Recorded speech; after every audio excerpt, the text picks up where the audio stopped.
Hello मेरे प्यारे बच्चों, कैसे हो? आई हो बहुत ही अच्छे होंगे, मस्त होंगे। तो चलिए आप सभी के लिए मैं एक और वीडियो लेकर आ चुका हूं। जैसे कि आप सभी को पता है, इंट्रोडक्शन हमारा कंप्लीट हो चुका है और इंट्रोडक्शन के बाद अब आपके एग्जाम्पल आते हैं, फिर एग्जाम्पल के बाद आपकी एक्सरसाइज आती है। जैसा कि मैंने आपसे वादा किया रहा था कि आपको मैं एक एक सवाल कराने की गारंटी लेता हूं, तो आई होप मेरी बात समझ रहे होंगे। मैं एक एक सवाल आपको कराऊंगा जरूर, अब उसमें चाहे एग्जाम्पल हो या फिर आपके अदर कुछ भी हो। तो चलिए आज हम इसका इंट्रोडक्शन तो कंप्लीट कर चुके हैं। आज हम उदाहरण नंबर 1 तथा उदाहरण नंबर 2 को बहुत अच्छे से करने वाले हैं। अब इसमें कुछ पॉइंट ऐसे हैं जो आपको दिक्कत करेंगे। यदि आपने इंट्रोडक्शन मेरी वीडियो नहीं देखी तो प्लीज आपसे रिक्वेस्ट है कि उस वीडियो को देख लीजिएगा। डिस्क्रिप्शन में लिंक है, उसे कंप्लीट करिएगा क्योंकि उससे रिलेटेड ये सवाल है। यदि अभी तक नहीं देखी तो देखिएगा। जैसे कि अगर मैं इसमें बात करूं कि पूर्ण संख्या क्या होती है, ये आपको पता हो, प्राकृतिक संख्या क्या होती है ये आपको पता हो, और इसमें आपकी जैसे परिमेय संख्या क्या होती है ये आपको पता हो, ये एक से दो, एक और दो के बीच कैसे परिमेय संख्या निकाली जाती है, उनके क्या रूल है, वो सब कुछ मैं कवर करा चुका हूँ। देखिए ये हमारा चैनल आप सभी के लिए, लोगों के लिए बना हुआ है, सब कुछ में फ्री ऑफ कॉस्ट मिलेगा। अब ये बात नहीं होती कि बच्चों के दिमाग में चलता सर आप फ्री में ऐसा क्या देंगे जो पेड कोर्स वाले देते हैं। तो यही तो ट्विस्ट है आप सभी लोगों के लिए। हम वो फ्री में प्यारे बच्चों वो देंगे जो शायद पेड कोर्स में भी आपको देखने को ना मिले, क्योंकि हमारा एक मकसद पैसा कमाना नहीं है, केवल आपको जागरूक, आपके सपनों को उड़ान देना ही हमारा लक्ष्य है। चाहे इसमें सपना आपका हो या आपके माँ बाप का, आपके टीचर्स का, या आपके गांव मोहल्ले का, या आपके शहर का, किसी का भी हो सकता है। क्योंकि सपना एक ड्रीम, देखिए सक्सेस करना अपने आप में बहुत बड़ी बात है, क्योंकि देखते तो सभी हैं सपना, पर उसको सक्सेस करने के लिए आपको कड़ी मेहनत करनी होगी। तो इसी कड़ी मेहनत के साथ हम भी आपके साथ लगे हुए हैं। तो चलिए पहला ही उदाहरण देख लेते हैं। आगे यदि अभी तक आपने इंट्रोडक्शन नहीं देखा तो देख लीजिएगा जरूर। तो ये कह रहा नीचे दिए गए कथन सत्य है या असत्य, यानी कि जो नीचे आपके कथन दिए हुए हैं वे सही है या गलत है, ये कारण बताना है। कारण के साथ अपने उत्तर दीजिए, यानी कि आपको कारण के साथ ही बताना है। आप डायरेक्ट ऐसे नहीं कर सकते कि प्रत्येक पूर्ण संख्या एक प्राक संख्या होती है या नहीं, राइट या रॉन्ग, नहीं। ये कह रहा है प्लीज बता दीजिएगा, कारण बताइएगा। फिर उदाहरण नंबर 2 दे रखा है कि 1 और 2 के बीच की 5 परिमेय संख्या ज्ञात कीजिए। हम पांचों संख्या ज्ञात करेंगे बहुत प्यार के साथ। देखिए जाएंगे कहीं नहीं माय डियर स्टूडेंट, आप मेरे छोटे छोटे मोटे बच्चे हो तो पॉइंट टू पॉइंट समझाना मेरा फर्ज है, चाहे इतना सा भी डाउट हो। देखिए डाउट तो अपनी तरफ से मैं छोड़ूंगा भी नहीं। अगर आपको लगता है 1% आपका डाउट किसी भी क्वेश्चन में रहता है तो कमेंट्स ओपन है, आप अपनी बातें दिल खोलकर लिख सकते हैं, उसको मैं एक्सेप्ट करूंगा। और जो प्रॉब्लम अब आपको फेस होंगी आने वाले वक्त में, वो उससे आगे जाके कहीं मैं सब कुछ कवर कर दूंगा, अर्थात खत्म ही कर दूंगा। तो चलिए कहता प्रत्येक पूर्ण संख्या एक प्राकृत संख्या होती है। पहली बात को बताना है सही है या गलत है, इसका कारण दीजिए।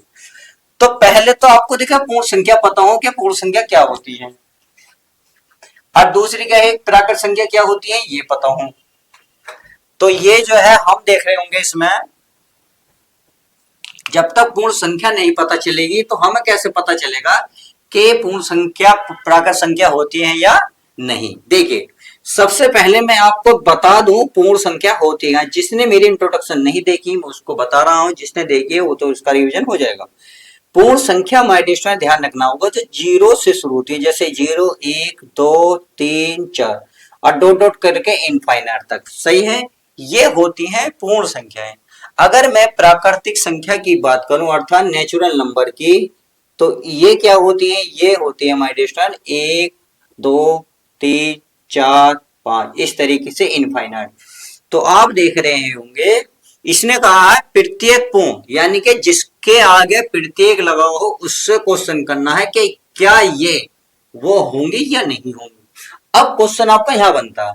तो देखिए एक तो हमें मिल गया, तो हमें मिला 3, हमें मिला 4, हमें मिला, ऐसे आगे चलता रहेगा तो 5 6, यानी कि इनफाइनाइट तक, तो इनफाइनाइट तक हमें सब कुछ मिल जाएगा। बट आप एक ध्यान से देखिए एक बात, शुरू में एक चीज दे रखी है 0, क्या 0 इसमें है? आप कहेंगे सर 0 तो इसमें नहीं दे रखी। तो इसका मतलब प्रत्येक पूर्ण, प्रत्येक यहां लगाओ, प्रत्येक पूर्ण क्या, प्रत्येक का मतलब हर एक जो उसके ऊपर छपा हुआ है नीचे छप रहा है, ऐसा नहीं छप रहा। आप कहेंगे सब कुछ तो छप रहा है, जीरो नहीं है, यानी कि जीरो नहीं है। तो जीरो क्या हुई, पूर्ण संख्या हुई, परंतु प्राकृत संख्या नहीं हुई, क्योंकि प्राकृतिक संख्या एक से चालू होती है, पूर्ण संख्या जीरो से चालू होती है।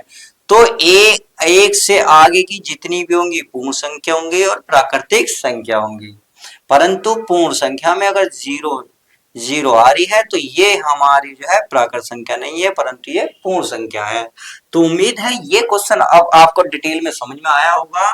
तो इसका क्वेश्चन देखिए, लिखने का तरीका क्या बनेगा, पहले का या हल लिख सकते हैं। हल कैसे लिखोगे, क्योंकि शून्य एक पूर्ण संख्या है, परंतु क्या, परंतु शून्य एक क्या हमारी प्राकृतिक संख्या नहीं है, प्राकृत संख्या नहीं है, संख्या नहीं है, और यही इसका फाइनल आंसर आ जाएगा। तो इस तरीके से आप क्या कह सकते हैं, ये गलत हुआ सही हुआ, आप कहिए सर ये गलत हुआ, यानी कि गलत बात कह रहा है। अगर क्वेश्चन अब यहां एक और बन जाए कि क्या प्रत्येक शब्द यहां लग जाए, प्रत्येक प्राकृत संख्या पूर्ण संख्या होती है या नहीं, यानी कि मैं एक क्वेश्चन यहां बनाना चाहता हूं आपका, यहां मैं कहता हूं प्रत्येक प्राकृत संख्या पूर्ण संख्या होती है, पूर्ण संख्या होती है, क्या मैं क्वेश्चन कर रहा हूं, अब बताइए सही होगा गलत। तो प्रत्येक किसके आगे लगा, प्राकृत के, तो प्राकृत ये रही, तो यानी कि ये देखिए एक एक शब्द इसमें आ रहा नहीं आ रहा, आ रहा, यानी कि अब एरो कहां लगेगा, ऊपर, दो उसमें है, तीन है, चार है, पांच यहां भी हो गए, ऐसी हो गई, छह, यानी कि इसमें जितने भी प्राकृत संख्या में एलिमेंट्स दिए हुए थे, जितने भी हमारे नंबर दे रखे हैं, उतने सारे ऊपर उपस्थित हैं। तो प्रत्येक पूर्ण संख्या होती है, तो एक क्वेश्चन तो निकल के आया, प्रत्येक प्राकृत संख्या पूर्ण संख्या होती है, परंतु प्रत्येक पूर्ण संख्या प्राकृत संख्या नहीं होती। इसका मैंने रीजन लिख दिया है, चूंकि जीरो तो एक पूर्ण संख्या है, परंतु जीरो एक प्राकृत संख्या नहीं है, तो इसलिए क्या हुआ, ये गलत हुआ। अब ये क्या है, प्रत्येक प्राकृत संख्या है या नहीं है, बिल्कुल है, तो ये आप राइट लो लगा सकते हो। चलिए आगे देखते हैं, आगे हमारा क्या कह रहा है, प्रत्येक पूर्ण एक परिमेय संख्या होती है। अब पूर्णांक क्या होती है, परिमेय संख्या क्या होती है, ये आपको पता हो तो चलिए पहले हम इसको जान लेते हैं, पूर्णांक संख्या क्या होती है। अगर मैं पूर्णांक की बात करूं, देखिए पूर्णांक संख्या जो है, मान लेते हैं जैसे यहाँ जीरो है, जीरो के बाद एक है, दो, तीन, चार, ऐसे चल रहा, मान लेते हैं यही है, मान ले थोड़ी देर को यही है। अब अगर मैं इधर आ जाऊं, यानी कि माइनस एक, माइनस दो, माइनस तीन, माइनस चार, ये है, तो ये जो संख्या कहलाएंगी हमारी, माय डियर स्टूडेंट, ये कहलाती है आपकी पूर्णांक। क्या कहलाती है, पूर्णांक। चलिए पूर्णांक तो उम्मीद है समझ में आ गया होगा। अब कह रहा है जो प्रत्येक पूर्णांक है, यानी कि इसके हर एक संख्या जो है वो परिमेय में होनी चाहिए। अब परिमेय क्या होती है पहले ये जान लो। अगर मैं परिमेय की बात करूं, परिमेय संख्या, देखिए यहां लिख देता हूं परिमेय, परिमेय संख्या होती है जो कुछ ऊपर हो और कुछ नीचे हो, जैसे ये है, ये आपकी क्या कहलाती है, पूर्णांक। क्या कहलाती है, पूर्णांक। और ये क्या कहलाती है, पूर्णांक। क्या कहलाती है माय डियर स्टूडेंट, पूर्णांक। तो दो पूर्णांक जो है आपस में जब एक दूसरे को डिवाइड करते हैं तो वो आपकी परिमेय संख्या बन जाती है, परंतु ऐसा नहीं है, ये आपकी पूर्णांक है, ये पूर्णांक है, तो सारी मिलकर क्या बन गई, पूर्णांक बन गई। नहीं माय डियर स्टूडेंट, ये आपकी बन जाती है फिर परिमेय संख्या। क्या बन जाती है, परिमेय संख्या बन जाती है। समझ में आ गई, आई होप अब समझ में आई होगी। तो यहाँ क्वेश्चन क्या कह रहा है, पहले ये जान लो, ये कह रहा है प्रत्येक पूर्णांक एक परिमेय संख्या होती है। अब एक बात बताएं, जिसके नीचे कुछ ना हो तो वन तो मान ही सकते हैं, बिल्कुल मान सकते हैं, कोई दिक्कत नहीं, क्योंकि जब एक से भाग देंगे चार को तो चार ही आएगा। आप चाहे इसको भाग दो या उसको भाग दो, जो ऊपर है वो ही आएगा और कोई फर्क नहीं पड़ेगा। तो अब आप देख रहे होंगे जितनी भी पूर्णांक संख्या थी, अगर हमने एक माने तो परिमेय संख्या बनती है नहीं बनती? बिल्कुल बनती है, क्योंकि मैंने अभी आपको परिमेय संख्या बताई थी। देखिए ये भी तो पूर्णांक हुई आपकी, पूर्णांक हुई या नहीं हुई? आप कहेंगे सर बिल्कुल हो गई। ये भी क्या हुई आपकी? पूर्णांक हो गई। तो पूर्णांक हुई, तो जब दो पूर्णांक होती है अंश और हर में तो वो परिमेय संख्या बन जाती है। इसका मतलब कि प्रत्येक जितनी भी पूर्णांक आपको दिखाई देंगे वो आपको परिमेय संख्या हो जाएंगी। उम्मीद है ये बात आपको समझ में आ गई होगी। तो इसके सेकंड का हल कैसे लिखोगे? ये जैसे ये आपने ये एक एग्जाम्पल लिया है, इसको बिल्कुल ऐसे लिखो। तो या आप ऐसे भी लिख सकते हो, यानी कि यहाँ लिख सकते हो चूंकि 2/3, 2/3 क्या बताया मैंने आपको? परिमेय संख्या। क्या बताई? परिमेय संख्या। ये आपकी हो गई एक परिमेय संख्या। सही है, परिमेय संख्या। क्यों? परिमेय संख्या की क्या कंडीशन होती है? ये होती है P/Q हो, तथा यहाँ Q जो है नॉट इक्वल 0 होना चाहिए, यानी कि Q का मान 0 नहीं रख सकते आप। देखा मैंने क्या 0 रखा? नहीं रखा, क्योंकि ऊपर के जो मान है वही रहे। एक से आप किसी को भी भाग दे लो, एक को 4 से भाग दोगे 4 आएगा, चाहे एक से 0 से दोगे 0 आएगा, एक से माइनस को दोगे तो -1 आएगा। कहने का मतलब है नीचे कुछ भी एक हो और ऊपर कुछ भी हो, अगर एक से भाग देंगे तो आपको पूर्णांक संख्या ही प्राप्त होंगी। आई होप मेरी बात समझ गए होंगे। अब ये परिमेय संख्या तो हो गई, परंतु अब क्या ये देखो परंतु अब क्या, परंतु 2/3 पूर्णांक संख्या नहीं है। क्यों नहीं है? मैंने अभी बताया था, जब एक पूर्णांक ऊपर हो एक नीचे पूर्णांक हो तो आप इसे पूर्णांक नहीं बोल सकते, आप इसे क्या बोलोगे? इसे बोलोगे परिमेय संख्या। आई होप, उम्मीद है क्लियर हो गया होगा। तो इसलिए ये आंसर क्या हो गया आपका? गलत हो गया। क्या हो गया? सॉरी, क्या हुआ? गलत हुआ? सही हुआ? बिल्कुल सही हुआ, क्योंकि हमें क्या मिल रहा है? ये हमें मिल रहा है पूर्णांक। तो ये आपका राइट आंसर। क्लियर? चलिए आगे चलते हैं। ये कह रहा प्रत्येक परिमेय संख्या एक पूर्णांक होती है, यानी कि अब इन्हें जस्ट इसका अपोजिट बूझ लिया है। तो चलिए चेक कर लेते हैं इसका अपोजिट। अब एक बात बताइए, इसके अपोजिट को अगर मैं कहने लगा, यानी कि इसका, अच्छा हमने कुछ रॉन्ग लिखा? बिल्कुल सही लिखा है, सही है, ये इसी रूप में है तो आप लिख सकते हो, बस सही है, सब ओके है। आगे देखते हैं। ये कह रहा प्रत्येक परिमेय संख्या। परिमेय संख्या क्या होती है? जो अंश और हर के रूप में हो, जैसे मान लो 3/5 है तो ये परिमेय संख्या है। बिल्कुल है। ये कह रहा प्रत्येक परिमेय संख्या एक पूर्णांक संख्या होगी? नहीं होगी। अगर आप ये जो परिमेय है, क्या इसे पूर्णांक बोल सकते हो? नहीं बोल सकते माय डियर स्टूडेंट। ये एक परिमेय संख्या है, ये पूर्णांक नहीं है। जो मैंने यहां लिखा है ये परिमेय संख्या है, परंतु ये पूर्णांक संख्या नहीं है। तो ये तो सही है, परंतु ये बात हो गई गलत। उम्मीद है ये बात आपको समझ में आ गई होगी। चलिए अब जो है हम इसको मिटा देते हैं। अब देखते हैं दूसरा एग्जाम्पल नंबर 2।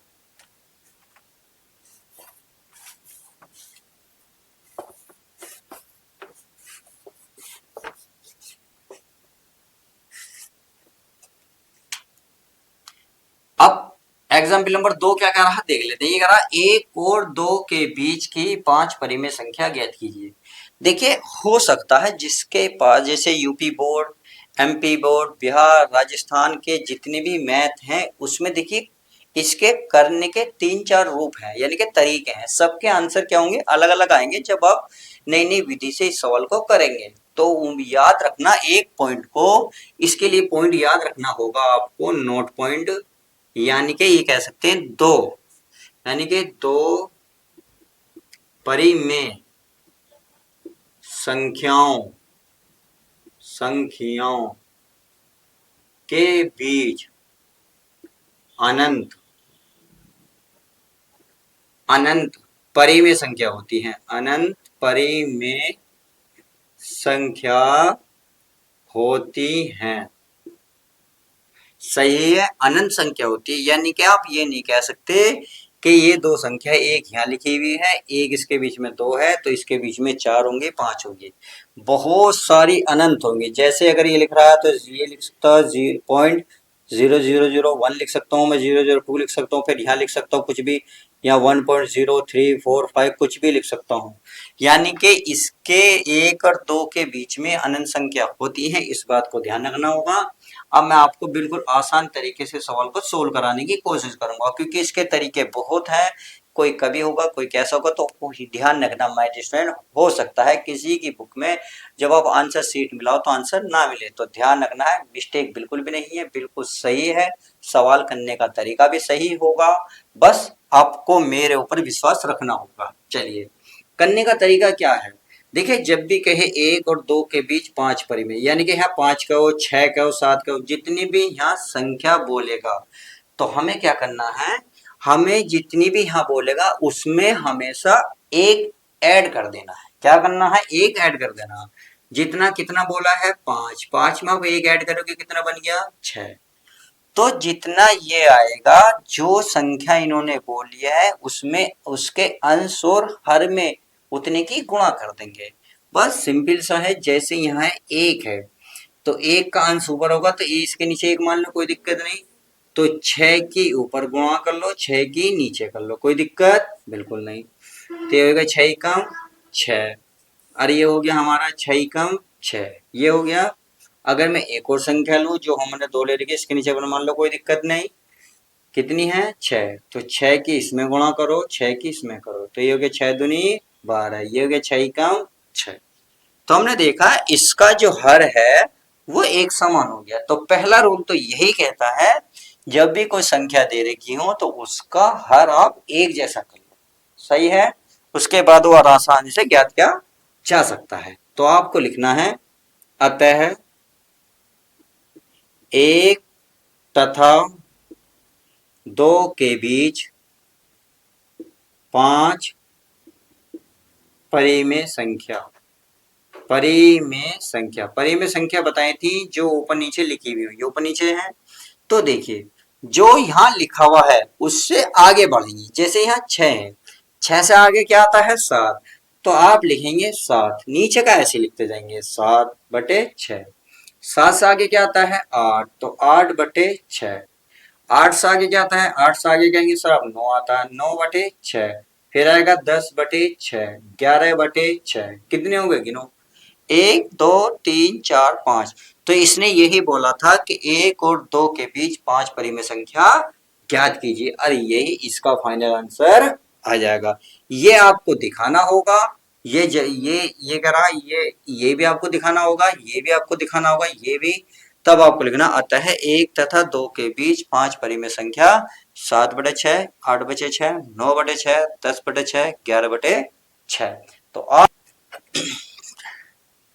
हेलो मेरे प्यारे बच्चों, कैसे हो, अपनी स्माइल के साथ बताएंगे जरूर। चलिए बिना किसी देरी के, बिना किसी हिचकिचाहट के आपके लिए एक न्यू वीडियो के साथ आपका छोटा भाई आपके सामने प्रस्तुत हो गया है। तो सब कुछ फ्री मिलने वाला है।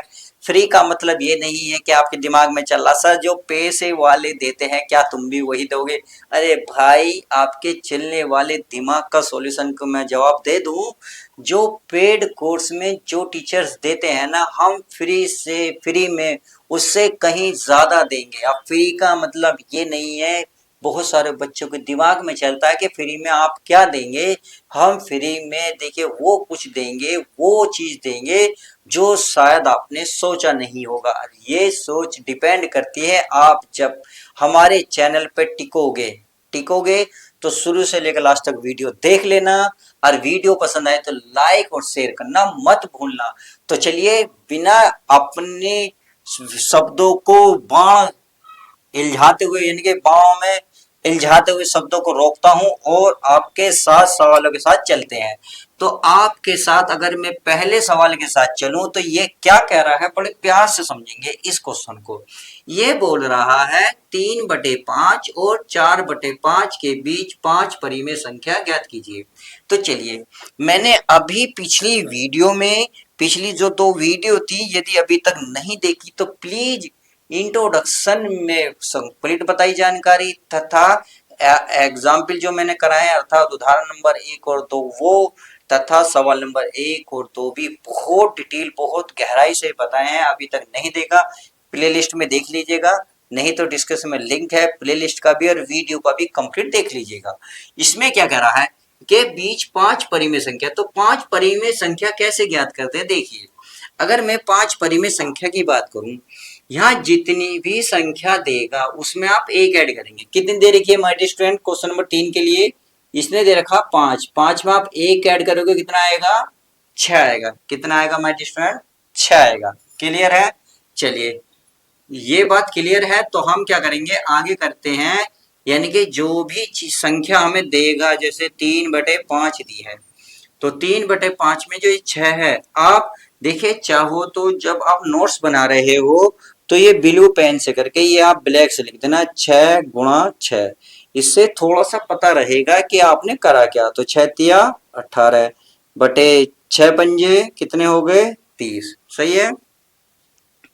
अब कितना दे रखा है हमें 4/5, तो कितने की गुणा करेंगे 6 की। इसमें कितने की गुणा करेंगे 6 की, तो 6 चौक 24 और 6×5 कितना होएगा 30। सही है। तो हमारे ये मिल गए। तो हमें क्या चाहिए इनके बीच 5 परिमेय संख्या, तो आप बिल्कुल ये हिंदी लिखेंगे। अतः कितनी 3/5 और क्या लिखोगे और 4/5 के बीच कितनी है माय डियर फ्रेंड 5। तो यहां लिखोगे 5 परिमेय संख्या। कितनी लिखोगे परिमेय संख्या। तो बहुत ही सिंपल है। कैसे लिखना है देखिए, यहां कितना है 18, तो आप इस 18 को देखो ना लिख के इससे अगला पद लिखोगे। कितना लिखोगे अगला लिखोगे। यानी कि ये तो अगर काटोगे तो 3/5 का मान आएगा, हमें तो इनके बीच का चाहिए। तो 18 से अगला कितना आएगा 19। तो माय डियर स्टूडेंट आपको 19 लिखना है। नीचे का आपको कोई चेंज नहीं करना, नीचे का तो आपको ऐसे ही लिखना है। 19 के बाद आता है 20। कितना आता है 20, तो 20/30। फिर आता है 21, 21/30। फिर आता है 22, 22/30। फिर क्या आता है, यानी कि फिर आता है 23/30। अब कुछ बच्चे सोच रहे होंगे सर आप कहाँ तक लिखोगे। देखिए इसने 5 बोला तो गिन लो 1 2 3 4 5, जहां तक हो जाए वहीं जाकर रुक जाओ और यही आपका फाइनल आंसर हो जाएगा। तो इस तरीके से हम हर एक क्वेश्चन को बड़े प्यार से कर सकते हैं। अब जो बच्चे हमसे पहली बार जुड़े हैं, जिनको परिमेय संख्या नहीं पता, जो हमारे चैनल पे पहली बार आए हैं, तो परिमेय संख्या बता दूं, जो ऊपर और यानी के अंश यानी कि कुछ ऊपर लिखा हुआ और कुछ नीचे। जैसे मान लो मैं 5/7 लिख दूं तो कुछ ऊपर संख्या लिखी गई है कुछ नीचे, तो इस वाले कंडीशन को ही क्या बोला जाता है परिमेय संख्या बोला जाता है। क्लियर है? चलिए ये बात तो आगे समझ में। अब हम क्या करते हैं, अब जो है हम my dear student question number 4 को पढ़ते हैं। देखिए क्वेश्चन नंबर 4 जो है, अगर आपने मेरी पिछली वीडियो देखी होगी यानी कि उदाहरण नंबर 1, तो यही क्वेश्चन उसमें था कि नीचे दिए गए कथन सत्य हैं या असत्य। बिल्कुल सेम यही लैंग्वेज। फिर उसने ये कहा था कारण के साथ अपने उत्तर दीजिए। यानी कि इसका रीजन क्या है कि एक प्राकृत संख्या पूर्ण संख्या होती है या नहीं, इसका रीजन बताइए। ये नहीं कह रहा आप सत्य असत्य लिख दो। नहीं नहीं बाबू, नहीं बिल्कुल नहीं। मेरे शेर शेरनियों तैयार रहो, आपके लिए देखो क्वेश्चन कितना जबरदस्त आया है। ये कह रहा प्रत्येक प्राकृत संख्या। अब दिमाग में आपके ये होनी चाहिए प्राकृत होती क्या है। वो जब तक ये पता नहीं चलेगा तो कैसे पता चलेगा भाई। जब तक दूल्हा दुल्हन का पता ना चले तो पता कैसे चलेगा भाई किसकी शादी है भाई। तो देखो प्राकृत संख्या होती है माय डियर स्टूडेंट जो से काउंटिंग शुरू होती है। जैसे 1 2 3, बच्चे कमरे में कितने हैं, तो जो भी काउंट करोगे तुम 1 से शुरू करोगे। यानी कि बकरियां कितनी हैं, जहर कितने हैं, आइटम बम कितने रखे हैं, हम कितने बिगड़े लड़के हैं, यहाँ टीचर ऑनलाइन कितने पढ़ाते हैं। तो जो भी तुम काउंट करोगे वो प्यारे बच्चों आप 1 से ही शुरू करोगे। तो जो 1 से शुरू होती हैं वही आपकी प्राकृत संख्या कहलाती हैं। अब यहां करा पूर्ण संख्या, तो पूर्ण संख्या होती हैं, अगर मैं इसमें इससे 0 लगा दूं उसके बाद ऐसे उतार दो तो ये आपकी पूर्ण संख्या कहलाएंगी। समझ में आ गई। तो इसने कहा है प्रत्येक, प्रत्येक शब्द उसके आगे लगाइए, किसके आगे जो पहले लिखा हुआ, पहले लिखा प्राकृतिक, इसका आगे लगे, यानी कि इसके प्रत्येक शब्द, यानी कि इसके एक एक शब्द, इसके एक एक शब्द क्या इस वाली लास्ट वाली में है या नहीं है, बताइए। एक है, दो है, तीन है, चार है। तो इसका मतलब तो प्रत्येक प्राकृतिक संख्या जितनी भी होंगी पूर्ण संख्या कहलाएंगी। मैंने एग्जाम्पल के माध्यम से भी जब मैं उदाहरण करा रहा था तो एक मैंने एक्स्ट्रा क्वेश्चन समझाया भी था, और ये वही है तो हमने बता दी। तो आप लिख सकते हो, क्या लिख सकते हो, आप ऐसे लिख देना, ये लिख देना, अतः लिख देना, अतः यह सत्य है। क्योंकि इन्होंने कहा कारण के साथ बताना है, आपको ऐसा नहीं लगाना ये राइट है तो राइट है, ये आप ऐसे लिख सकते हैं और बाकी कुछ मत करना, सीधा लिख देना, यही फाइनल आंसर हो जाएगा। अब सेकंड देख लेते हैं, सेकंड क्या कह रहा है, इसको मैं रफ कर दूं, चलिए। ये कह रहा है प्रत्येक पूर्णांक एक पूर्ण संख्या होती है। अब देखिए सबसे पहले बात आती है पूर्णांक। पूर्णांक क्या होती है पहले इसको समझ लेते हैं। ये कौन सी बला है भाई, ये काहे लहरा ले रही है। तो देखिए ये लहरा लेती है बड़ा इंग्लिश फारसी में, यानी कि ये माइनस में भी चलती है, ये प्लस में भी चलती है, ये कैसी भी चल जाएगी, यानी कि ये जहरीली है पूरी, ये आपको डंक मार के ही रहेगी, समझ में आ गया। यानी कि ऐसी आप चाहे माइनस में लो प्लस में लो, जीरो भी शामिल होगी, तो ये संख्या जो कहलाती है ये कहलाती है आपकी, क्या कहलाती है, पूर्णांक। और एक बात और बताऊं तो आगे कह रहा पूर्ण संख्या। अगर मैं पूर्ण संख्या की बात करूं तो अभी मैंने लिखा था पूर्ण संख्या कहां से शुरू हुई थी, जीरो से, जीरो एक दो तीन चार। तो एक बात बताएं, इसको देखकर इस बॉक्स की अगर मैं बात करूं तो ये हुई पूर्ण। तो अगर आप प्रत्येक प्राकृतिक यानी कौन सा, सेकंड, प्रत्येक पूर्णांक, पूर्णांक यानी जितने भी सारे हैं, क्या ये इसमें शामिल है, आप देख के बताएं। ये क्वेश्चन मैं आपके लिए छोड़ता हूं, आप खुद बताएं देख के, क्या जितने भी उपस्थित हैं सारे पूर्णांक में है या नहीं है। ये कमेंट्स में मुझे उत्तर देंगे आप, यदि आप अच्छे से वीडियो देख रहे हो। चलिए ये आपके लिए रहा। अगर मैं तीसरे की बात करूं तो तीसरा कह रहा है प्रत्येक परिमेय संख्या एक पूर्ण संख्या होती है। तो पूर्ण संख्या तो आपको पता चल गई, ये इस तरीके से होती है। परिमेय संख्या होती हैं जो इसके अगर बटे में लिख दें, इसके बटे में लिख दें, इसके भी, इसके भी, इसके भी, यानी कि परिमेय संख्या बटे के रूप में लिख सकते हो। तो ये आपकी क्या होगी, प्रत्येक परिमेय संख्या नहीं हो सकती, मतलब प्रत्येक परिमेय संख्या एक पूर्ण संख्या नहीं हो सकती। क्यों, देखिए ये अगर मैं परिमेय संख्या की बात करूं, परिमेय संख्या, तो मैं चाहूं तो -4 को 1/1 लिख सकता हूं, चाहूं तो -3/1 लिख सकता हूं, -2/1 लिख सकता हूं। तो ये आपकी परिमेय संख्या है, परंतु यहां से आगे को पूर्ण संख्या चलेंगी, तो ये तो है ही नहीं। जब ये नहीं है, ये हो गई, यहाँ लिख सकते हो पूर्ण संख्या 1 2 3 4, इनके 1 लिख सकते हो, परंतु माइनस वाले तो नहीं आते इसमें। तो इसका मतलब तो ये भी क्या है, गलत है, क्या है, गलत है। तो क्वेश्चन नंबर 2 आपको दिया है, पहला तीसरा मैंने उदाहरण सहित आपको कारण के साथ बताया है। तो इस वीडियो में मैंने पूरी एक्सरसाइज कंप्लीट कर दी है। ये एक्सरसाइज कौन सी है, वो माय स्टूडेंट 1.1 है। तो 1.1 में हमारे टोटल 4 क्वेश्चन थे, मैंने स्टेप बाय स्टेप एक एक क्वेश्चन को कवर कराया है। तो यह वीडियो पूरी तरीके से कवर होती है, एक्सरसाइज भी कंप्लीट होती है। अब हम नेक्स्ट एक्सरसाइज के साथ मिलेंगे, पहले उसका इंट्रोडक्शन होगा, तब जाके उसकी कंप्लीट वीडियो कंप्लीट यानी कि एक्सरसाइज करेंगे। तो चलिए मिलते हैं नेक्स्ट वीडियो में। वीडियो कैसी लगी लाइक और शेयर करके जरूर बताएं। मिलते हैं नेक्स्ट वीडियो।